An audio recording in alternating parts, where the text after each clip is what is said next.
Selamat datang kembali di Artefaktual. Pada video kali ini, saya akan mengajak Anda menelusuri kisah seorang penerjemah dan pencatat sejarah Muslim asal Tiongkok yang namanya mungkin tidak sepopuler Marco Polo atau Ibnu Battuta, namun memiliki peran penting dalam mendokumentasikan Nusantara pada abad ke-15.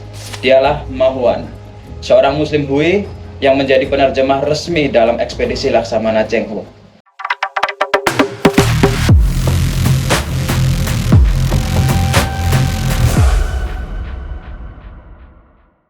Ma Huan lahir sekitar tahun 1380 di provinsi Zhejiang, Tiongkok, dalam keluarga Muslim Hui. Mengenai masa mudanya, catatan sejarah tidak banyak memberikan informasi. Yang kita ketahui adalah bahwa ia memiliki pengetahuan yang mendalam tentang bahasa Arab dan Persia, selain kemampuan berbahasanya dalam beberapa dialek Tiongkok. Kemampuan linguistik Ma Huan inilah yang membawanya ke jenjang karir sebagai penerjemah dan juru bahasa resmi dalam ekspedisi maritim besar yang dipimpin oleh Laksamana Cheng Ho. Yang mana beberapa ahli juga mengatakan bahwa Cheng Ho merupakan seorang Muslim di bawah Kekaisaran Ming. Ekspedisi ini berlangsung dalam 7 kali pelayaran besar antara tahun 1405 hingga 1433. Perlu diketahui bahwa era ini merupakan masa kejayaan maritim Tiongkok. Di bawah Kaisar Yongle dari dinasti Ming, Tiongkok melakukan ekspansi diplomatik dan perdagangan yang luar biasa ke berbagai wilayah di Asia, termasuk ke Nusantara. During the Yongle and Shanda eras. So, for example, you have spectacular blue and white porcelain of a type that was simply not created before or since. Ekspedisi Cheng Ho bukan sekedar misi perdagangan, tapi juga memperluas pengaruh politik Tiongkok, mengumpulkan pengetahuan geografi, dan menjalin hubungan diplomatik dengan berbagai kerajaan. Ma Huan dengan kemampuan bahasanya menjadi salah satu anggota paling penting dalam ekspedisi tersebut, khususnya dalam berinteraksi dengan komunitas muslim di berbagai pelabuhan yang dikunjungi. Ma Huan bergabung dengan armada Cheng Ho pada ekspedisi keempat, tahun 1413 hingga 1415, kemudian ekspedisi kelima, 1417 hingga 1419, dan ekspedisi ketujuh, 1431 hingga 1433. Posisinya sebagai penerjemah dan juru bahasa bukanlah peran remeh. Dalam ekspedisi diplomatik seperti ini, komunikasi yang akurat sangatlah vital. Bagi banyak interpreter dan penerjemah pasti bisa relate dengan hal ini.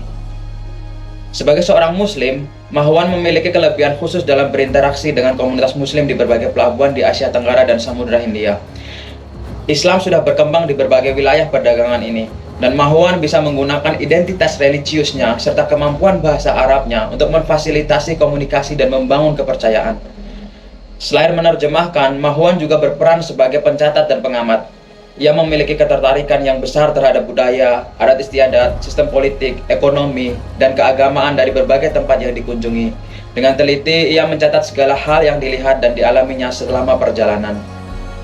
Yang membuat Ma Huan istimewa adalah kemampuannya dalam menggabungkan informasi faktual dengan observasi antropologis.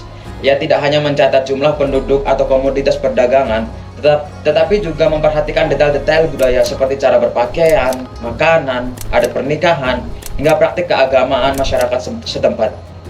Dalam perjalanannya bersama armada Cheng Ho, Ma Huan mengunjungi beberapa wilayah penting di Nusantara, di antaranya adalah Champa yang kini jadi Vietnam Selatan, Majapahit di Jawa, Palembang di Sumatera, dan Malaka di Semenanjung Melayu. Di Jawa, Ma Huan mendokumentasikan kebesaran kerajaan Majapahit. Ia mencatat bahwa Jawa memiliki penduduk yang sangat banyak dan merupakan pusat perdagangan rempah-rempah yang ramai. Ma Huan memberikan deskripsi detail tentang kota-kota pelabuhan di Jawa, struktur sosial masyarakatnya, dan sistem politik kerajaan. Ia juga mencatat keberadaan komunitas Tionghoa dan Muslim di Jawa, yang menurutnya hidup berdampingan dengan penduduk lokal yang mayoritas masih menganut kepercayaan Hindu-Buddha. Di Palembang, Ma Huan menggambarkan sebuah kota pelabuhan yang makmur dan komunitas Tionghoa yang besar. Palembang saat itu merupakan salah satu pusat perdagangan penting di Selat Malaka.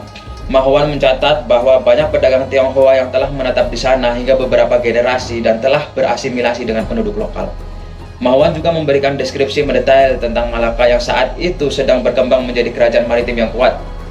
Ia mencatat bahwa Islam sudah mulai berkembang di wilayah ini, dengan sultan yang baru memeluk agama Islam. The building is a modern reconstruction of the palace of the Malacca Sultanate. It showcases the history of the region. It is a wooden replica of Sultan Mansur Shah's 15th century palace. Malaka digambarkan sebagai pelabuhan kosmopolitan dengan perdagangan dari berbagai penjuru dunia, dari Arab, Persia, India, hingga Tiongkok. Yang menarik dari catatan Mahuan adalah detailnya mengenai komoditas perdagangan. Ia mencatat berbagai produk lokal seperti lada, cengkeh, pala, kayu cendana, kapur barus, dan berbagai hasil bumi lainnya yang diperdagangkan di pelabuhan-pelabuhan Nusantara. Informasi ini memberikan gambaran berharga tentang jaringan perdagangan maritim Asia pada abad ke-15. Kontribusi terbesar Mahuan adalah karyanya yang berjudul Yingyai Shenglan atau Pemandangan Menyeluruh dari Pantai Samudra. Buku ini selesai ditulis sekitar tahun 1451, beberapa tahun setelah ekspedisi terakhirnya bersama Cheng Ho. Yingyai Shenglan merupakan dokumen etnografi dan geografi yang sangat berharga. Dalam buku ini, Mahuan memberikan deskripsi terperinci tentang 20 negara atau wilayah yang ia kunjungi selama pelayarannya, termasuk beberapa wilayah di Nusantara. Yang membuat karya Mahuan istimewa adalah pendekatannya yang sistematis dan komprehensif.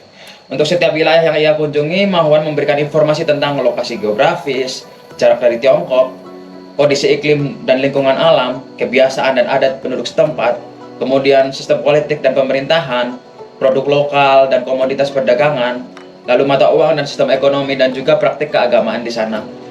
Buku Mahuan tidak hanya berharga bagi pemerintah dinasti Ming saat itu sebagai sumber informasi tentang negeri-negeri asing, tetapi juga menjadi rujukan penting bagi sejarawan modern yang ingin memahami kondisi Asia Tenggara termasuk Nusantara pada abad ke-15.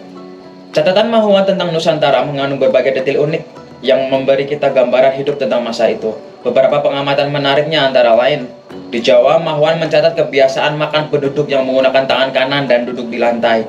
Ia juga mendeskripsikan pakaian tradisional yang dikenakan oleh berbagai lapisan masyarakat, termasuk detail tentang kain batik yang saat itu dipakai kalangan bangsawan. Mahuan juga mencatat keberadaan sistem tulisan Jawa kuno yang menggunakan daun lontar sebagai media tulis. Ia terkagum pada keterampilan kerajinan logam masyarakat Jawa, terutama pembuatan keris yang ia gambarkan sebagai senjata yang memiliki nilai sakral. Tentang Malaka, Mahuan memberikan deskripsi mendetail tentang sistem perdagangan dan bea cukai yang sudah tertata rapi. Ia mencatat bahwa pedagang dari berbagai negeri harus membayar pajak tertentu dan melakukan transaksi melalui sistem yang diawasi ketat oleh pejabat kerajaan. Yang menarik, Mahuan juga mendokumentasikan perkembangan Islam di Nusantara. Ia mencatat bahwa di beberapa wilayah pesisir, Islam sudah mulai diterima oleh penduduk setempat, sementara di pedalaman masih banyak yang menganut kepercayaan lokal, Hindu atau Buddha. Sebagai seorang Muslim, Mahuan memberikan perhatian khusus pada komunitas-komunitas Muslim yang ia temui di Nusantara. Dari dinasti Ming. Dinasti Ming itu Iya, Cina. Cina. Terus mungkin Putri Champa itu membeli atau hadiah juga mungkin nggak tahu, terus dikasihkan ke Raden Fata. Catatan Mahuan memiliki nilai sejarah yang sangat tinggi karena beberapa alasan. Pertama, ia menulis berdasarkan pengamatan langsung, bukan dari cerita orang lain. Kedua, tulisannya mencakup periode yang penting dalam sejarah Nusantara, yaitu masa transisi ketika Islam mulai berkembang dan beberapa kerajaan Hindu-Buddha mulai memudar. Catatan Mahuan juga memberikan perspektif unik dari sudut pandang Tiongkok tentang Nusantara. Berbeda dengan catatan-catatan Eropa yang muncul kemudian, Mahuan melihat Asia Tenggara bukan sebagai wilayah eksotis yang asing, melainkan sebagai bagian dari jaringan perdagangan Asia yang telah lama terhubung dengan Tiongkok. Bagi sejarawan modern, karya Mahuan menjadi sumber primer yang sangat penting untuk merekonstruksi kondisi politik, ekonomi, dan sosial budaya Nusantara pada abad ke-15 sebelum kedatangan bangsa Eropa yang mengubah lanskap politik dan ekonomi kawasan ini. Kisah Mahuan mengingatkan kita bahwa hubungan antara Tiongkok dan Nusantara memiliki sejarah panjang yang jauh sebelum era kolonial Eropa.